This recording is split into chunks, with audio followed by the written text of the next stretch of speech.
시청자 여러분 안녕하십니까? 비상시국 뉴스입니다. 이준석 국민의힘 당대표의 최근 행보가 김종인식 자기 정치를 빼다박았다는 지적이 높습니다. 김종인 전 비대위원장은 정치적 소신은 분명한 분입니다. 조부인 초대 대법원장 가인 김병로에게서 정치를 배운 김 전 비대위원장은 원래 보수 정치와는 거리가 먼 분입니다. 김종인의 정치적 기반은 호남 지주들이 주축을 이룬 과거 한민당이었습니다. 이 한민당은 이승만의 자유당과 건국에 동참했지만 기본적으로는 이승만 자유당의 토지개혁에 저항했습니다. 그리고 이승만 정권 내내 자유당을 반대했던 정치 세력입니다. 김종인의 조부인 가인 김병로는 그러지 않았지만 한민당의 주축은 친일 세력이 주축이었습니다.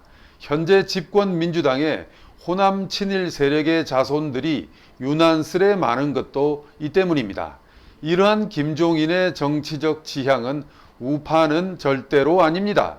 좌우 합작이나 중도 좌파 정도로 봐야 합니다. 때문에 이런 지향을 갖고 있는 김종인은 국민의힘에 들어와서 끊임없이 이 보수 정당을 좌경화시켰습니다. 김종인의 중도 좌파 노선이 틀렸다는 건 아닙니다. 하지만 김종인을 따라가다 보면 이승만 박정희로 이어지는 대한민국 건국 세력과 보수 세력을 대변하는 정당이 대한민국에서 사라지게 된다는 문제가 있습니다. 그런 김종인 전 비대위원장이 지금 국민의힘 같은 보수 정당에 관심이 있을 리가 없습니다. 그의 관심은 오로지 자신의 정치 생명 연장, 구체적으로 말하면 다음 정권에서 자신이 한자리 해먹는 데 쏠려 있었습니다. 지금의 이준석 당대표가 딱 김종인을 닮아 있습니다. 이 대표에게 적어도 이승만, 박정희로 이어지는 대한민국의 건국과 산업화 세력에 대한 정체성은 없는 것 같습니다. 그리고 오히려 이런 진영과 세력에 대한 의무감이나 정체성보다는 오로지 정치인 이준석의 미래를 위해 뛰고 있는 것 같습니다. 그런 그에게 보수 정당의 미래라든지 공정한 경선이라든지 절박한 정권 교체에 대한 사명감은 없는 것 같습니다. 물론 어느 정치인이나 자신의 미래를 위해서 뛰지 않는 사람들은 없습니다. 하지만 이준석 대표는 자기 정치를 한다는 티를 너무 낸다는 게 문제입니다. 그는 아직 젊고 시간이 많습니다. 그런데도 그는 최근 너무 많은 실수를 하고 있습니다. 그는 지난 4일 봉사활동을 하겠다며 서울 용산구 쪽방촌에 대선 후보들을 주르륵 집합시키려다가 대부분 대선 후보들로부터 보이콧을 당했습니다.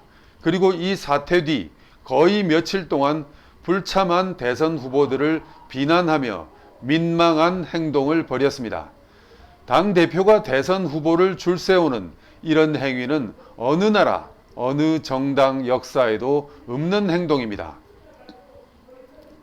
이준석 당대표는 정당의 대선 후보 경선을 연예기획사 합숙 오디션으로 착각하고 하고 있는 것 아닌지 싶습니다. 기획사 대표가 걸그룹, 보이그룹 등 멤버 후보들을 모아놓고 일장 훈시하고 봉사활동에 점수를 매기면서 군기를 잡겠다는 발상으로 보입니다. 그런 발상의 당 행사에 불참했다고 경쟁 후보를 또 비난하는 참석한 후보들의 행태도 한심하기 짝이 없습니다. 대통령 선거를 걸그룹, 보이그룹 오디션으로 생각하는 것 아닌가 싶습니다. 또 그걸 가지고 누가 불참을 종용했느니 말았느니 언론에다 대고 진실게임이나 했습니다. 또 그 사실을 이준석 대표에게 고자질한 후보도 어이가 없습니다. 또 그걸 가지고 했느니 말았느니 진실게임 하려는 이준석 대표도 어이가 없습니다. 정당 대선 후보 경선이 청소년 일진들의 다음 짝먹기 합숙도 아니고 어이가 없고 기가 막혀 말이 안 나옵니다. 친여 방송인인 대깨문 방송인인 김어준 씨도 이르면 국민의힘이 콩가루 집안이 되는 것이라고 했습니다. 이준석 대표는 어제인 9일부터 닷새간 휴가에 들어갔습니다. 이 대표는 현재 36살의 나이로 앞날이 창창한 젊은입니다. 아무쪼록 이번 휴가 기간에 쉬면서 공정한 경선 관리 방안과 경선 흥행을 위한 구상을 가다듬기 바랍니다. 무엇보다 자기 정치는 좀 미루고 정권 교체라는 대의를 위해서 헌신하시기를 간곡하게 부탁드립니다.